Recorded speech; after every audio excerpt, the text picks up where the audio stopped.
Subramaniam Swamy, President of the Janata Party, is with us on our next Newshour Debate with Dr. Naganathan, who's founder of youth.org. And we are debating what is the latest revelation which has come out, which is a UK television channel has put out some horrific pictures in which the 12-year-old son of Velupillai Prabhakaran was first offered snacks and then executed in cold blood. Dr. Subramaniam Swamy, the only thing that is worse than killing a child in cold blood is to then go ahead and deny that and then say that he was killed in crossfire, or to suggest that he was part of some group, this 12-year-old boy who was actually taking on the Sri Lankan forces. This 12-year-old boy was not killed in crossfire, sir. It was a deliberate and calculated killing. Do you think it thoroughly exposes the Sri Lankan army? Well, first of all, I don't have to accept you or any British television to tell me what is the fact. There are agencies which can investigate these and give you an authoritative answer. You have two different photographs with two different backgrounds, and in one of them you see him with bullet wounds in his chest, which is of course not seen by us because you have it has been shaded out. But the fact, yes, we know that Prabhakaran used to use child soldiers. The same UN report says that. This boy, 1 minute, sir. I will tell you what the forensic experts are saying. They are saying that there was a speckling on the skin. Which forensic experts?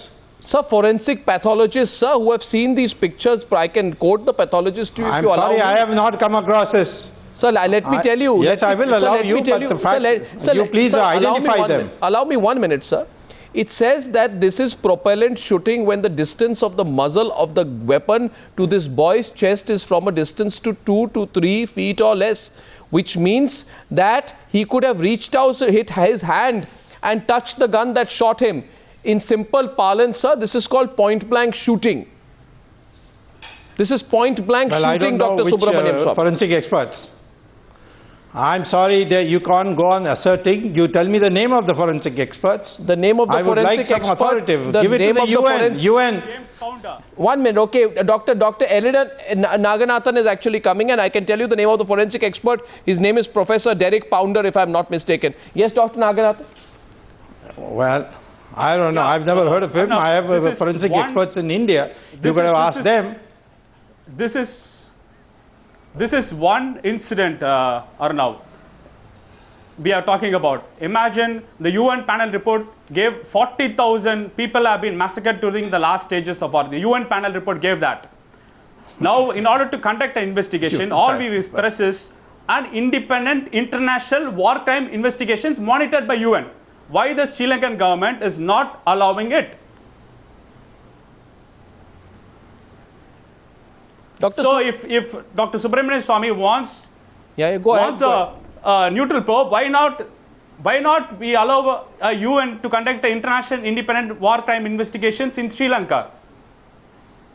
So why are you looking at it through a political lens? No, why? 1 minute, Dr. Swamy, why, whatever your views against the LTTE, I'm afraid I'm compelled to ask you tonight why you are looking at it through such a skewed political lens on what is the most outrageous human rights violation in which a 12-year-old boy is killed. I mean, it must be shameless insecurity on part of the Sri Lankan army to kill Prabhakaran's son. That boy is not a terrorist.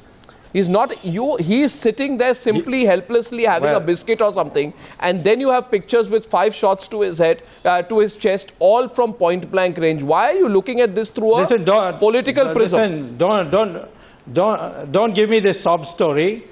The fact of the matter is that we don't know. It's not a sob story, it's a reality. You can't it is a sob story because from 2 photographs you have derived the whole volume of a story. Maybe you can no, it is not a sub-story, Mr. Swamy. But the fact of the matter, wait a minute. Now let me finish. Okay. I would like you first to read the UN report. It talks about the LTTE atrocities on equal measure to the Sri Lankan government. Number 2. Are you justifying this killing of a 12-year-old boy? I don't know in what circumstances he was killed. I can't go by your word or some English channel. English people have been telling me that we are Aryans and Dravidians. Now it has been proved by DNA analysis. So that's please bogus. don't. No, come on, sir. So I can't go by that. Come on, must go by some. Mr. Swami. I must go by some internationally reputed. Yes. Come on, Arnav. We must go by some internationally reputed organization which says that this is what happened. Sure, that's fine. I can't go by Arnab Goswami's. Yeah, can I reply to that? Yes, Mr. Naganath. Can I reply to that? Reply straight ahead to Dr. Subramaniam Swami. He can hear you. Yes. Every time when these type of issues came up, I don't know where the story of Aryan Dravidian divide comes into the discussion at all. It is today the Channel 4 has released, and it is conducted. The video has been monitored by a neutral forensic pathologist, and it is released in a credible South Indian newspaper. Yes, like Murusali. What's the answer to that?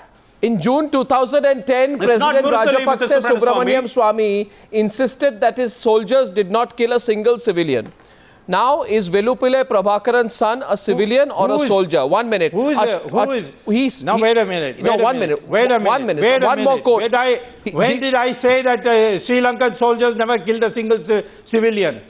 Sir, I am quoting President Rajapaksa. You don't have to go to the... I am quoting President Rajapaksa. Rajapaksa, I am not going by. I am not going by Rajapaksa. I am going by Indian national interest. But let me quote Rajapaksa nevertheless. I would like to see that I would like to see in Indian national interest that people who have vested interests do not create bad blood between India and Sri Lanka. Who has vested interest? So that China, why are you,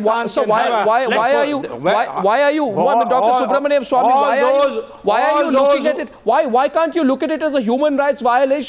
A 12-year-old child has been killed. Rajapaksa to me? A 12-year-old, I am quoting Rajapaksa because he said Dr. Subramaniam Swami. How do you know that he was not? How do you know that he was not a child soldier? Sir, how can you say a 12-year-old boy sitting there having a biscuit? I am sure, sir, there must... You don't know LTT, that means. Sir, a child, Indian. You don't know what the LTT was doing. Dr. Subramaniam Swami, the pictures reveal that the child was there. He had been captured. He's sitting there. He is a child, but the picture. No. Does this? No, sir. This 1 minute. Dr. Subramaniam Swami, tell me one thing. Does this picture appear to you to be that of a deadly soldier? It is a child who is sitting there waiting near a sand bunker. He has been captured. He is sitting there. If it's simple answer to your question, we say, was he not a soldier and killed in combat? One of course a 12-year-old boy. Secondly, completely unarmed. The only arm, if he has anything, is a packet of biscuits or some snack that is there in his hand. And does the Sri Lankan army go around photographing young children before killing them? If the child is a suicide bomber or an armed combatant, why would the Sri Lankan army photograph the boy? Explain that picture. Have you finished or not? Yes, sir. Yeah, let me talk about 1 minute. Let Dr. Subramaniam Swami respond to me and then I'll come to you. Let Dr. Subramaniam Swami respond. First of all, let me tell you that these pro-LTT Tamil groups in Sri Lanka adopted the Commander-in-Chief of the Sri Lankan army as their presidential candidate, namely Mr. Fonseca. So we're not talking about that tonight. All of a sudden you're saying Fonseca was... Why can't we talk about that? He's the man who led the war. And you are now saying that he didn't do it. He was an angel. It is all Rajapaksa who did it. So first point is that. The second point is that if you read the UN report, you will not have said what you said. Namely, UN report points out consistently for since 10 years before 2009, for 10 years continuously, that the LTT was using children in the battle.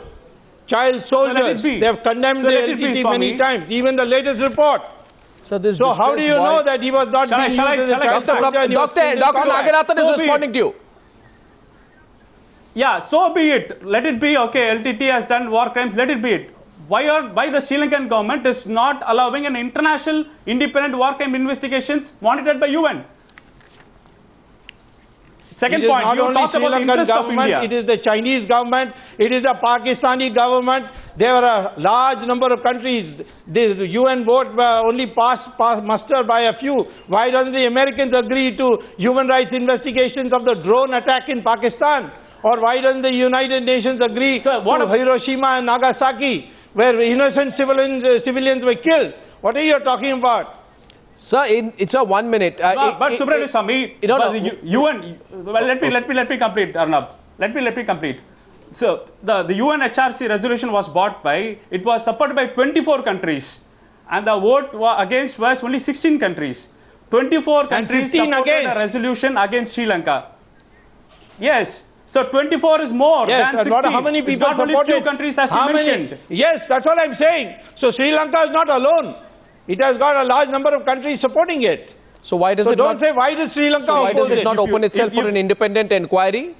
Why, if it has nothing to hide? And President Rajapaksa, you are getting upset, Subramaniam Swami, when I'm quoting President Rajapaksa. Let me quote him again.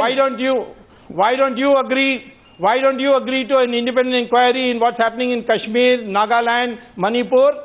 Sir, don't you think the people there are saying that human rights excesses are taking place? In Manipur, women paraded naked to talk about the mass rape that is taking place. Sir, please answer my very specific question.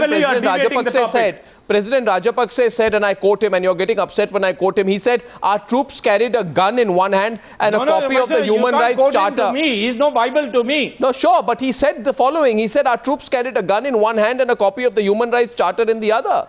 Today, you have the pictures of a 12-year-old boy who has been shot at point blank. His claims are extremely hollow. This is not collateral damage. Collateral damage happens in another. This is the cold-blooded killing of a child. Let the pictures be investigated.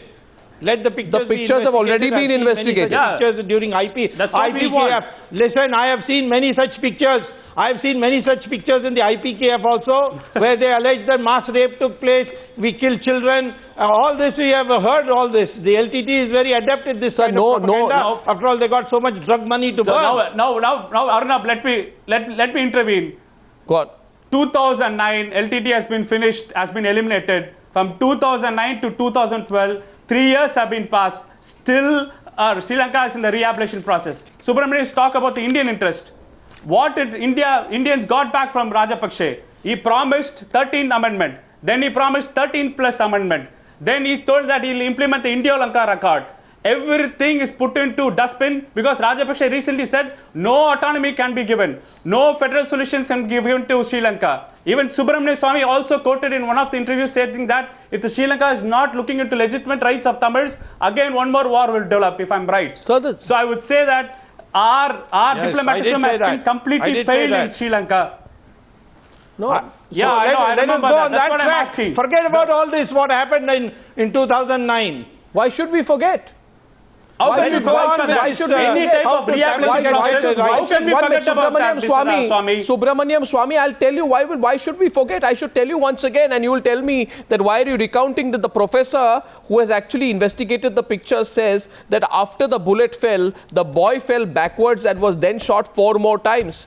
Unlike the men around him, there was no indication. There was no indication that the boy was blindfolded or bound. So the boy possibly saw his guards being killed, and then the person took the rifle and killed him. And this was a calm situation. He was being given water and snacks and being killed. Independently verified. Sir, the photographs have revealed it. This was not killed in the crossfire. That's what we want. I am sorry, you can't. You're no Sherlock Holmes, Mr. Arnab Goswami. Mr. Subramaniam Swami, the pictures. Referred to a body. Take it to the UN. Mr. Subramaniam Swami, Dr. Subramaniam Swami, the forensic analysis report concludes, and I'm reading from what it says. I don't know whose forensic report this is. I can get you another forensic report. It says there is no evidence to indicate fabrication, manipulation or use of effects to create the images. I don't know. Of course, you can always find such forensic reports.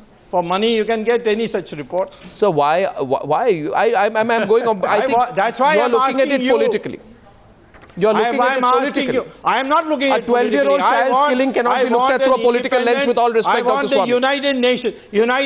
United Nations has a forensic department. Give it to them. Subramaniam Swami. Britisher to give me a good response. Subramaniam Swami and Dr. Naganathan, I thank you for this, but I would also like to say the prevarication of the government of India, which doesn't seem to know which way to look on this entire matter, is also not appropriate. We expect a better response. Arnab, get me a chance. They should support Sri Lanka. Not in the killing of a 12-year-old boy. No, they shouldn't support Sri Lanka. How can we support Sri Lanka? No, but in the United Nations. I think that United Nations, India should support Sri Lanka. Based upon Tamil Nadu State Assembly resolution, Rajapaksa should be declared as a war criminal. Can't on foreign policy. And we should have an independent international war crime investigation. Tamil Nadu Assembly has no right on foreign policy. They should mind their business. This is human rights. It's not politics or diplomacy. Gentlemen, I thank you for this debate. Let's see if we get a more detailed response from the government of India tomorrow on this. Or if President Rajapaksa is avoiding any comment, we'll answer tomorrow. Thank you very much.